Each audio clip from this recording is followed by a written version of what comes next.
Assalamualaikum warahmatullahi wabarakatuh. Kami daripada kumpulan 2 akan membentangkan satu proposal kajian tindakan untuk subjek matematik tahun 2 untuk topik 3 operasi tambah. Jadi nama saya Tuan Nur Ain Kismina binti Tuan Azmi, kawan saya Nur Aika binti Muhammad Rapi, Nur Arina Ayuni binti Muhammad Razuki, Nur Nazifah binti Muhammad Yuti, Nur Azrina binti Abdullah dan yang terakhir Nur Alisa Nadihah binti Cik Deraman. Okey, untuk tajuk yang kami pilih ialah untuk meningkatkan penguasaan operasi tambah 3 digit 5 orang murid tahun 2 cerdik di SK Cabang 4 dengan menggunakan teknik tapak songsang. Assalamualaikum, nama saya Nur Arina Ayuni binti Muhammad Razuki. Saya akan membentangkan mengenai refleksi pengajaran dan pembelajaran yang lalu. Masalah penguasaan operasi tambah 3 digit merupakan masalah utama bagi murid tahun 2 di Sekolah Kebangsaan Cabang 4 dalam membuat pengiraan matematik. Hal ini dapat dibuktikan melalui hasil temu bual yang telah kami jalankan terhadap guru Sekolah Kebangsaan Cabang 4 yang mengajar subjek matematik murid tahun 2 cerdik. Hasil daripada temu bual tersebut, kami dapat mengetahui kelebihan-kelebihan yang ada pada guru, iaitu guru sangat menguasai isi kandungan pengajaran subjek matematik, guru mempunyai pengalaman yang sangat lama sebagai guru subjek matematik, iaitu sudah melebihi 20 tahun, dan akhir sekali ialah guru merupakan guru cemerlang bagi subjek matematik. Namun begitu, guru tersebut menyatakan bahawa terdapat beberapa murid yang masih tidak dapat menguasai operasi tambah 3 digit. Melalui hasil temu bual tersebut bersama guru, kami telah menanyakan beberapa soalan kepada guru mengenai teknik dan cara pengajaran beliau ketika proses pengajaran dan pembelajaran dijalankan. Guru tersebut menyatakan bahawa beliau menggunakan teknik atau kaedah pengajaran pembelajaran yang sama sejak bertahun-tahun, iaitu menggunakan kaedah pengajaran yang berpusatkan guru. Tambahan pula, guru juga menganggap bahawa kecerdasan semua murid adalah sama tanpa mengira latar belakang murid beliau sama ada murid tersebut dalam kategori pandai, sederhana atau lemah.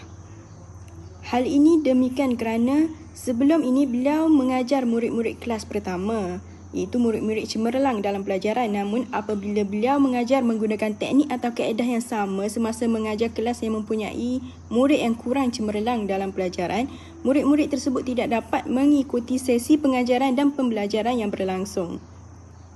Di samping itu, beliau juga menggunakan bahan bantu mengajar yang terhad semasa sesi pengajaran dan pembelajaran yang berlangsung. Beliau menggunakan kaedah atau teknik tradisional seperti hanya menggunakan buku teks sebagai bahan bantu mengajar. Hal ini juga dapat menyebabkan murid kurang fokus, tidak memberi sepenuh perhatian dan berasa bosan terhadap proses pengajaran dan pembelajaran di dalam kelas untuk menguasai operasi tambah 3 digit.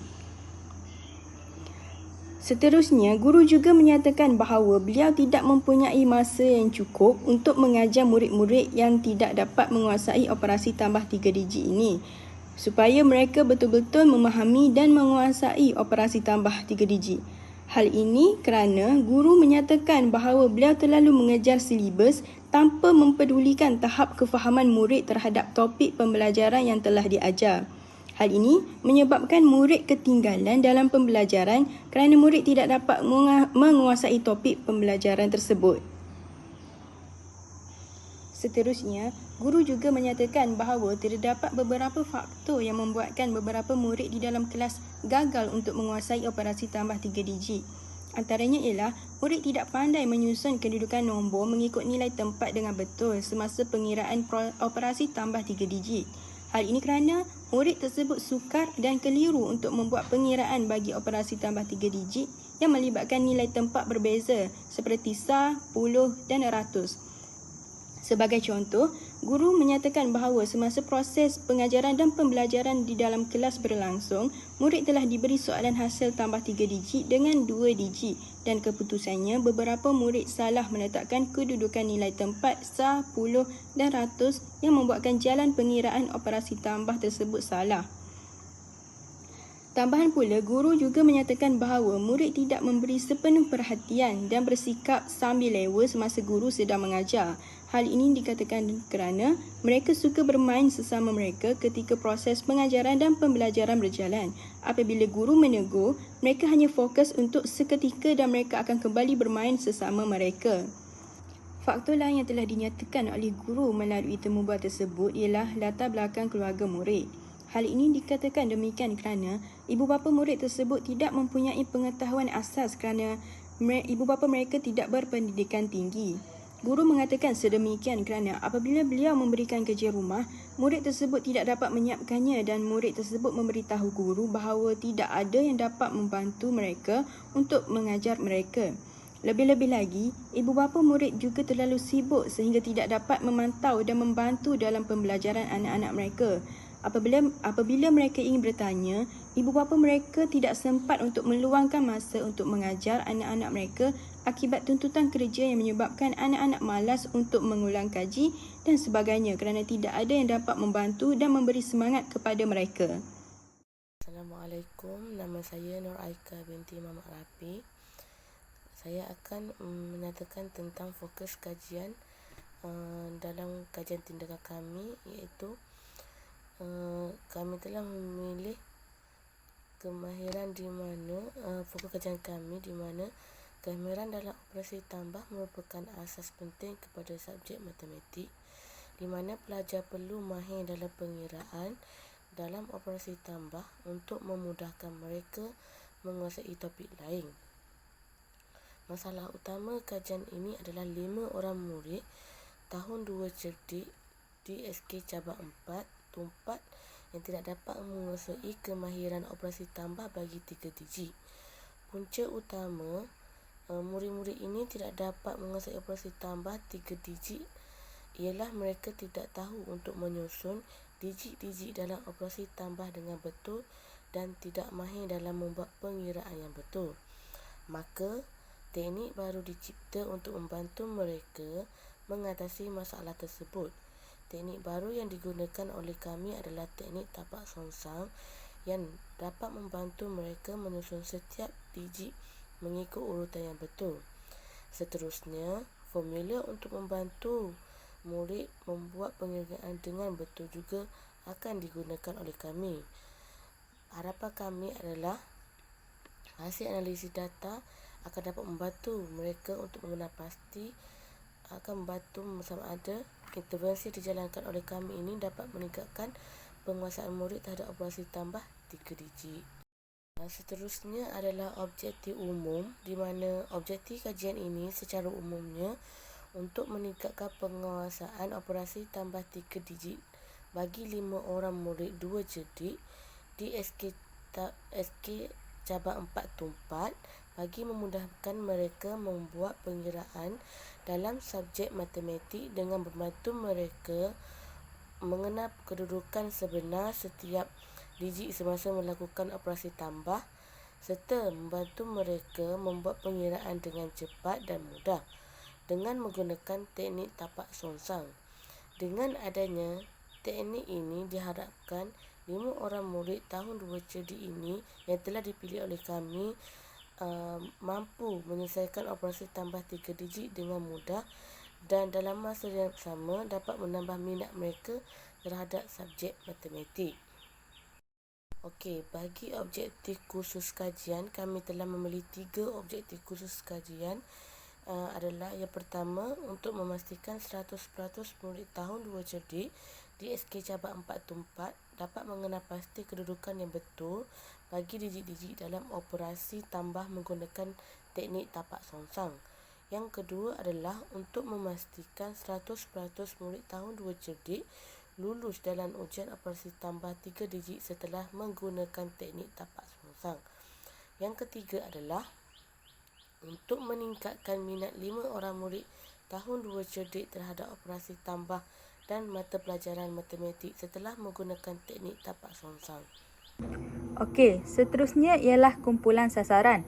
Kami menyasarkan kepada 5 orang murid tahun 2 cerdik di SK Cabang 4. Jadi kami menyasarkan kepada 3 orang murid lelaki dan 2 orang murid perempuan yang tidak pandai untuk menyusun nilai tempat dan juga mendapat markah terendah semasa pra-ujian dijalankan. Seterusnya, saya akan sambung pembentangan mengenai tinjauan awal di mana tinjauan awal merupakan aspek atau elemen yang penting untuk membantu kami bagi memahami dan melihat dengan lebih terperinci berkaitan dengan kajian tindakan. Reka bentuk penyelidikan perlu ditentukan terlebih dahulu sebelum kajian tindakan dijalankan. Maka bagi melaksanakan tinjauan awal, maka dapat dilihat reka bentuk kajian amatlah penting. Dan untuk tinjauan awal, kami telah memilih kaedah penyelidikan jenis kualitatif iaitu menggunakan kaedah temu bual dan kaedah kuantitatif iaitu menggunakan ujian pra serta reka bentuk kajian ini adalah berbentuk kajian tinjauan. Untuk tinjauan awal perlu dilakukan oleh kami bagi memastikan kajian yang dijalankan tersusun dan mampu melihat masalah yang sebenar dihadapi serta melihat beberapa orang sasaran dipilih di dalam kajian tindakan ini. Untuk kaedah pengumpulan data bagi tinjauan awal, kita dapat lihat kami menggunakan instrumen ujian pra dan juga kaedah temu bual. Untuk tinjauan awal kaedah ujian pula kita dapat lihat semasa tinjauan awal, kami telah menjalani satu ujian pra ke atas 5 orang murid tahun 2 cerdik di Sekolah Kebangsaan Cabang 4 untuk mendapatkan data dan mengesan murid yang lemah dan mempunyai masalah dalam meletakkan kedudukan nombor digit dalam operasi tambah 3 digit. Semasa ujian pra dijalankan, kami memperkenalkan diri kami kemudian memberikan penerangan yang jelas dan terperinci tentang ujian pra yang dijalankan. Setiap murid telah dibekalkan satu helai kertas yang mengandungi 30 soalan di mana setiap soalan mengandungi 3 digit number untuk ditambah dengan 2 digit number dan juga 3 digit number. Dengan ini dapat dilihat tahap penguasaan tambah mereka.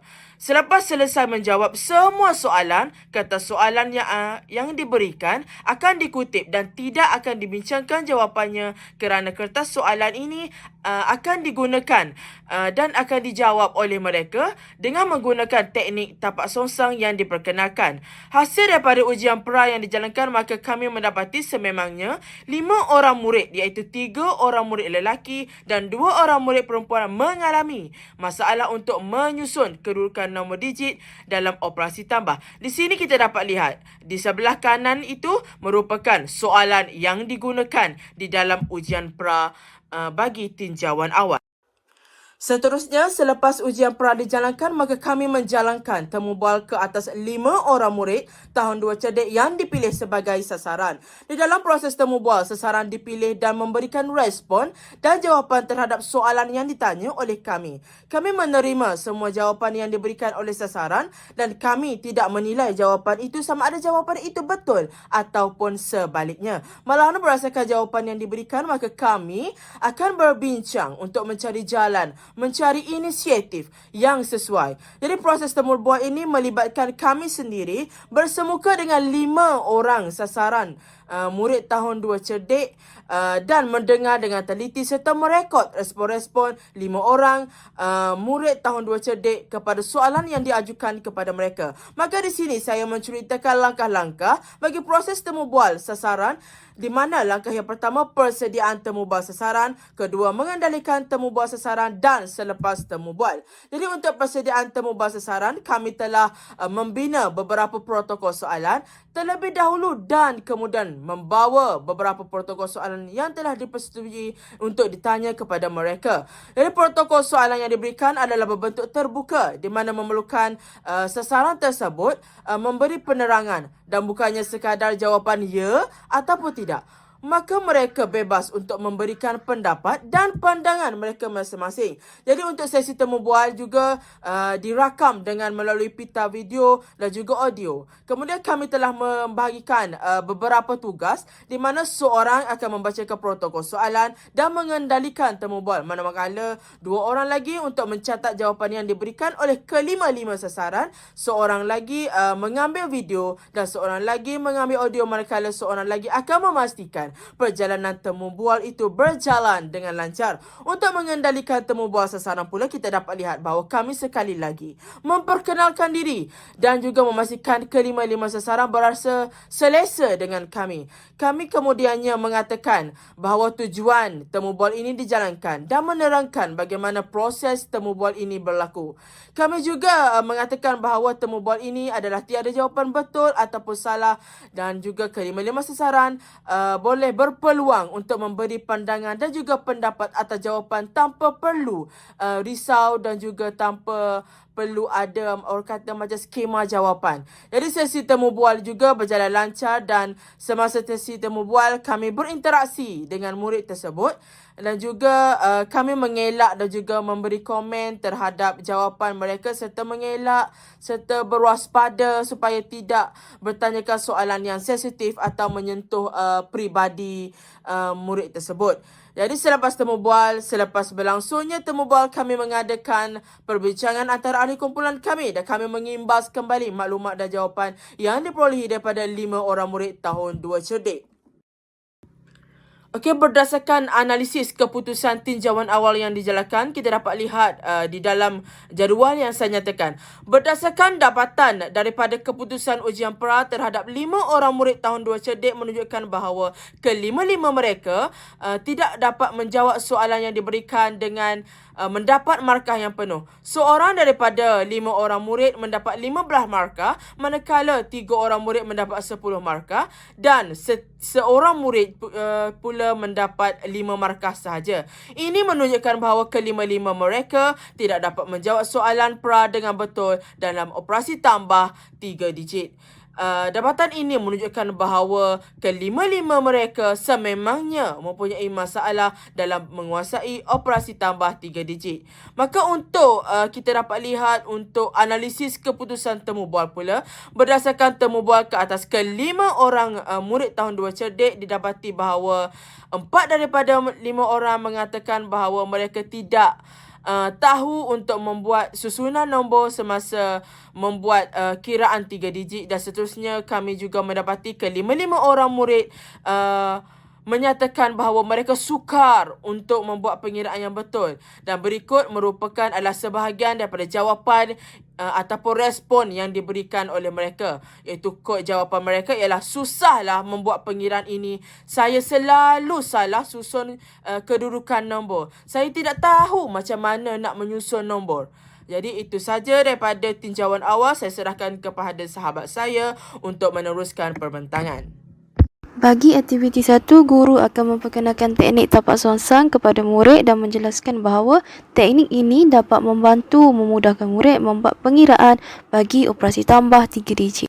Bagi aktiviti 2 pula, guru akan mengarahkan murid untuk melihat bilangan digit-digit yang ada dalam soalan yang melibatkan operasi tambah dengan teliti. Hal ini memastikan murid mengetahui bilangan digit bagi setiap nombor yang ada dalam soalan sebelum melakukan teknik tapak songsang. Seterusnya, aktiviti 3, murid akan membuat tapak bagi setiap digit yang ada dalam soalan bermula daripada belakang iaitu songsang dan meletakkan simbol operasi tambah pada kedudukan yang betul. Tapak yang dimaksudkan ialah satu garisan kecil yang sesuai dengan saiz digit-digit tersebut.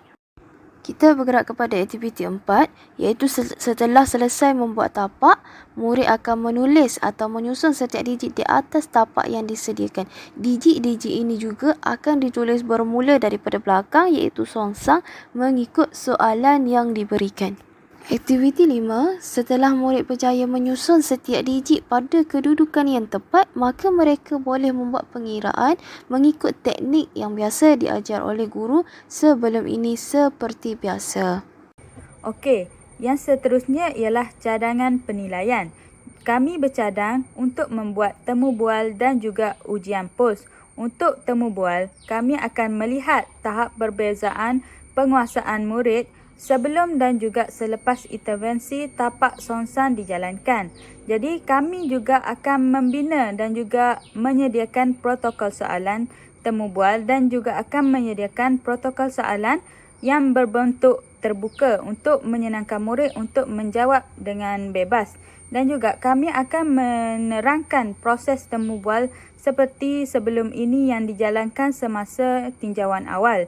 Jadi kami akan mengadakan perbincangan dan juga membandingkan jawapan sewaktu temu bual semasa tinjauan awal untuk mengetahui keberkesanan tapak songsang yang akan dijalankan. Okey, untuk cadangan penilaian yang seterusnya ialah ujian pos. Untuk ujian pos, kami juga akan melihat tahap penguasaan murid sebelum dan juga selepas menggunakan teknik tapak songsang ini. Jadi, kami akan menggunakan soalan ujian yang sama semasa ujian pra dijalankan sebelum ini. Jadi, kami tidak akan berbincang untuk ujian pra tersebut dan akan berbincang selepas ujian pos dijalankan. Jadi kami akan bercadang untuk murid-murid menjawab soalan dan juga membuat perbincangan bersama-sama selepas ujian pos ini dijalankan. Assalamualaikum, saya Nur Nazifah binti Muhammad Yuti. Baiklah, seterusnya saya akan menjelaskan jadual pelaksanaan kajian iaitu melalui cartakan. Kajian tindakan ini mengambil masa selama 10 minggu. Jadi ini adalah merupakan aktiviti-aktiviti yang akan dijalankan sepanjang 10 minggu. Pada minggu yang pertama, kami akan mengenal pasti masalah atau isu yang dihadapi iaitu murid tidak tahu menyusun digit-digit dalam operasi tambah dengan betul dan juga mereka tidak mahir dalam membuat pengiraan operasi tambah dengan betul. Pada minggu ini juga, kami akan menentukan fokus dan topik kajian serta turut menetapkan kumpulan sasaran iaitu seramai 5 orang murid tahun 2 cerdik di Sekolah Kebangsaan Cabang 4 Tumpat, Kelantan. Seterusnya, pada minggu yang kedua pula, aktiviti yang bakal dijalankan oleh kami ialah dengan memungut data awal dengan menjalankan ujian pra dan juga menggunakan kaedah temu bual. Ujian pra ini dijalankan sebelum memperkenalkan intervensi iaitu teknik tapak songsang. Manakala kaedah temu bual dijalankan ke atas guru mata pelajaran matematik dan 5 orang murid tahun 2 cerdik. Kemudiannya, kami akan menganalisis data tinjauan awal pada minggu yang ketiga dalam pelaksanaan kajian tindakan ini. Data-data ini perlu dianalisis untuk mengenal pasti masalah-masalah yang dihadapi oleh kumpulan sasaran yang menjadi penghalang kepada keberkesanan dalam proses pengajaran dan pembelajaran. Okey, selepas itu, pada minggu yang keempat dalam pelaksanaan kajian ini, aktiviti yang akan dijalankan adalah merancang dan mengambil tindakan intervensi. Di sini kami akan memastikan matlamat tindakan intervensi adalah selaras dengan objektif kajian. Kami juga akan menentukan tempoh pelaksanaan bagi setiap aktiviti yang akan dijalankan. Selain itu, kami juga akan mengenal pasti bahan-bahan yang diperlukan untuk menjalankan aktiviti intervensi. Kemudiannya, pada minggu yang kelima dan keenam, kami akan melaksanakan intervensi iaitu dengan memperkenalkan teknik tapak songsang dan berikutnya pada minggu yang ketujuh, kami akan memungut data hasil daripada pelaksanaan intervensi yang dijalankan untuk mengenal pasti keberkesanannya. Seterusnya, data yang dikutip akan dianalisis pada minggu ke-8 kajian ini. Pada minggu ke-9 pula, kami akan membuat refleksi dan rumusan terhadap kajian ini. Dan pada minggu yang terakhir, iaitu minggu yang ke-10, kami akan membuat cadangan kajian yang selanjutnya. Okey, seterusnya kita lihat pula kepada anggaran perbelanjaan kajian. Terdapat 4 item atau bahan yang digunakan dalam kajian ini iaitu yang pertama ialah kertas A4, yang kedua dakwat pencetak, yang ketiga bahan fotostat dan yang terakhir ialah marker. Jadi jumlah keseluruhan anggaran perbelanjaan kajian ini adalah sebanyak RM103 sahaja. Jadi itu sahaja daripada kumpulan kami. Sekian, terima kasih.